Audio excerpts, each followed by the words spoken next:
नमस्कार, आप देख रहे हैं जेसीडी टाइम्स और मैं हूं आपके साथ कोमल गोस्वामी। आइए नजर डालते हैं आज की मुख्य खबरों पर। राष्ट्रपति रामनाथ कोविंद ने सोमवार को राष्ट्रपति भवन में आयोजित एक समारोह में 54 हस्तियों को पद्म पुरस्कार प्रदान किए। इस दौरान 125 वर्षीय योग गुरु स्वामी शिवानंद हर किसी के आकर्षण का केंद्र रहे।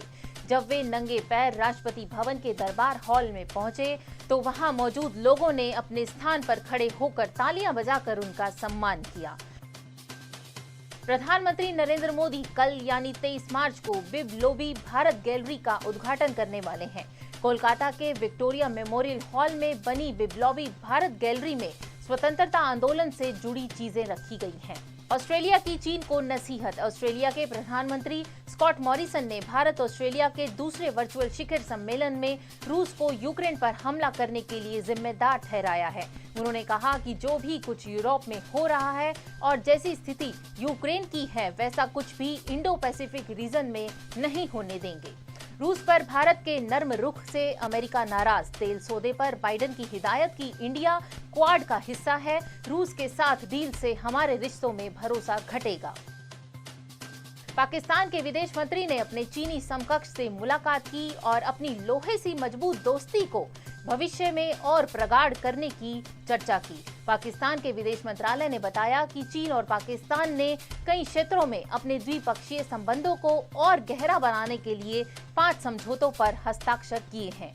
इमरान का आखिरी पैंतरा। खान की पाकिस्तानी सुप्रीम कोर्ट से गुहार की खरीद फरोख्त में शामिल बागी सांसदों के वोट को न गिना जाए। पाकिस्तान के सिंध में हिंदू लड़की की हत्या, अपहरण और धर्मांतरण के विरोध पर सिर में मारी गई गोली। जबरन शादी करना चाहता था आरोपी। बंगाल में तृणमूल नेता की हत्या के बाद हिंसा। बीरमूर में दर्जन घरों में आगजनी, 10 लोग जले जिंदा और एक ही घर से 7 लाशें मिली हैं। 137 दिन बाद पेट्रोल डीजल के दाम 80 पैसे लीटर बढ़े। रसोई गैस भी 50 रुपए महंगी। दिल्ली में 14.2 किलो का सिलेंडर 949.50 रुपए का मिलेगा। सिरसा स्थित जन नायक चौधरी देवीलाल मेमोरियल कॉलेज की एनएसएस यूनिट की ओर से 7 दिवसीय विशेष कैंप का शुभारंभ भरोखा गांव के गवर्नमेंट मॉडल संस्कृति प्राइमरी स्कूल में हुआ। इस एनएसएस कैंप के उद्घाटन कार्यक्रम में जेसीडी विद्यापीठ की प्रबंध निदेशक डॉक्टर शमीम शर्मा मुख्य अतिथि के तौर पर शामिल हुई और इस कार्यक्रम की अध्यक्षता जेसीडी मेमोरियल कॉलेज की प्राचार्य डॉक्टर शिखा गोयल ने की। डॉक्टर शमीम शर्मा ने विद्यार्थियों का हौसला बढ़ाया और उन्हें बढ़ चढ़कर समाज में काम आने के प्रेरणा दी। उन्होंने बताया कि एनएसएस का विद्यार्थियों के व्यक्तित्व निर्माण में बहुत महत्व है। इस स्पेशल एनएसएस कैंप में अलग अलग गतिविधियां करवाई जाएंगी, जिसमें बेटी बचाओ बेटी पढ़ाओ, स्वच्छता के प्रति जागरूकता और नशा मुक्ति के प्रति जागरूकता विषयों पर रैलियां भी निकाली जाएंगी। इन 7 दिनों में एनएसएस स्वयं सेवक वृद्धाश्रम गौशाला में जाकर श्रमदान भी करेंगे। आइए नजर डालते हैं आज के इतिहास पर। आज विश्व जल दिवस है। विश्व के हर नागरिक को पानी की महत्वता से अवगत कराने के लिए संयुक्त राष्ट्र ने 22 मार्च 1992 को विश्व जल दिवस मनाने की शुरुआत की थी। वर्ष 1912 में आज क्षेत्रफल के हिसाब से भारत के 13वें सबसे बड़े राज्य बिहार का जन्म हुआ था। अस्तित्व में आने से पहले ब्रिटिश शासन के दौरान बंगाल प्रेसिडेंसी का हिस्सा बिहार माना जाता था।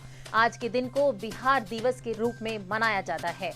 बिहार चाणक्य की कर्मभूमि है। दुनिया के सबसे बड़े शासकों में से एक सम्राट अशोक पटना में ही पैदा हुए थे और तब इसे पाटलिपुत्र कहा जाता था। भगवान बुद्ध से जुड़े हुए बोध गया और राजगीर बिहार की आध्यात्मिक पहचान है। दुनिया की सबसे प्राचीन यूनिवर्सिटी नालंदा विश्वविद्यालय भी बिहार में ही है और इतिहास के तमाम पन्ने पलटते हुए आपको बिहार में शिक्षा और विद्वानों का केंद्र नजर आएगा। बिहार से जुड़ा एक खास आंकड़ा यह भी है कि बिहार में देश के सबसे ज्यादा युवा रहते हैं। बिहार की 58% जनसंख्या की उम्र 25 साल से कम है। जेसीडी टाइम्स में आज बस इतना ही। कल आपसे फिर मुलाकात होगी शाम 6 बजे नई खबरों के साथ। तब तक के लिए नमस्कार।